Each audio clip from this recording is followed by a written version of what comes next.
नमस्कार साथियों, देखिए आज जो आप लोग के लिए लेके आए हैं मैथ का जो जबरदस्त सवाल है। सवाल क्या है? थ्योरी है। थ्योरी में देखिएगा त्रिभुज के बारे में आपको लोग को सारा चीज बताएंगे। और अगर आप इसको देख लेते हैं तो आप लोग को त्रिभुज में याद करने की आवश्यकता नहीं पड़ेगा। क्या नहीं पड़ेगा?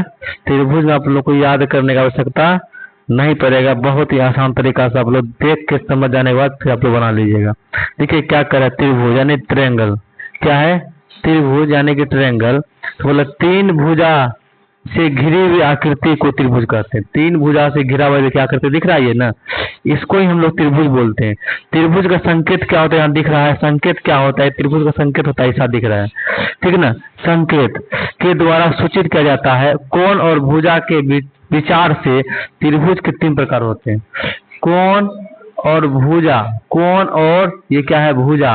इस दोनों के विचार से त्रिभुज को तीन प्रकार कर दिया है। पहला देखिए, त्रिभुज के तीन प्रकार क्या है और भुजा के विचार से तीन प्रकार कर दिया गया है।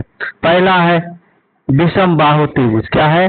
विषम बाहु त्रिभुज, ठीक ना। और बोला वह त्रिभुज जिसकी भुजाएं आपस में बराबर नहीं हो, उसे क्या कहेंगे? विषम बाहु त्रिभुज कहेंगे। क्या कह रहा है? वह त्रिभुज जिसकी भुजाएं आपस में बराबर नहीं हो, उसे कहेंगे विषम बाहु त्रिभुज। दूसरा होता है मेरे दोस्तों समद्वि बाहु त्रिभुज। बोला वह त्रिभुज जिसकी दो भुजा आपस में बराबर हो, उसे कहेंगे समद्वि बाहु त्रिभुज। समद्वि मतलब समद्वि क्या? दोनों आपस में बराबर होता है, समद्वि है, हम लोग समद्वि बोल रहे हैं। समद्वि मतलब क्या? दोनों आपस में लेवल बराबर होता है। उसी तरह यहाँ भी है समद्वि। समद्वि मतलब कहता है क्या कि दो गो त्रिभुज क्या होगा? जैसे ये दो गो त्रिभुज है ना, ये दो त्रिभुज क्या होना चाहिए? आपस में बराबर होने चाहिए। ये त्रिभुज कौन त्रिभुज बोल रहे हैं? जैसे ये वाला हुआ और ये वाला हुआ, ये दोनों आपस में बराबर होने चाहिए। अगला कह रहा है समबाहु त्रिभुज। समबाहु वह त्रिभुज जिसकी तीनों भुजाएं समान हो, वो क्या कहलाएगा? समबाहु त्रिभुज। यानी कि ये बोला तीनों बराबर क्या होना चाहिए? तीनों समान होना चाहिए, वह क्या कहलाएगा? समबाहु त्रिभुज कहलाएगा। फिर अगला कह रहा है कोणों के विचार के प्रकार के विचार से त्रिभुज के तीन प्रकार से, कोण के विचार से भी तीन प्रकार होते हैं, ठीक है ना। बोला कोण के विचार से त्रिभुज के निम्नलिखित तीन प्रकार होते हैं। पहला न्यून कोण, समकोण और अधिक कोण। देखिए न्यून कोण मतलब क्या होता है? जिस त्रिभुज का प्रत्येक कोण 90 डिग्री छोटा हो उसे क्या कहेंगे? न्यून कोण कहेंगे। जैसे देख लीजिए, जिस त्रिभुज का प्रत्येक कोण क्या 90 डिग्री से कम हो, 90 डिग्री से कम हो। देखिए यहाँ सब में 90 डिग्री से कम हो रहा है, तो यह क्या कहला है? न्यून कोण कहलाएगा। बोलता है समकोण।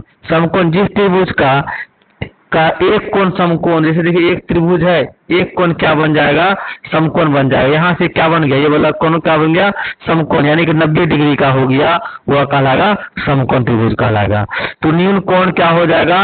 90 डिग्री से कम वाला जो होगा वो न्यून कोण कहलाएगा। और जिसमें समकोण क्या कहलाएगा? एक कोण क्या होना चाहिए? समकोण, यानी कि 90 डिग्री का हो, वो क्या कहलाएगा? समकोण कहलाएगा। अगला अधिक कोण। और जिस त्रिभुज का एक कोण क्या होना चाहिए? एक कोण क्या हो? अधिक कोण, यानी कि 90 डिग्री से अधिक हो। एक कोण क्या होना चाहिए? नहीं, 90 डिग्री से अधिक होना चाहिए, वह क्या कहलाएगा?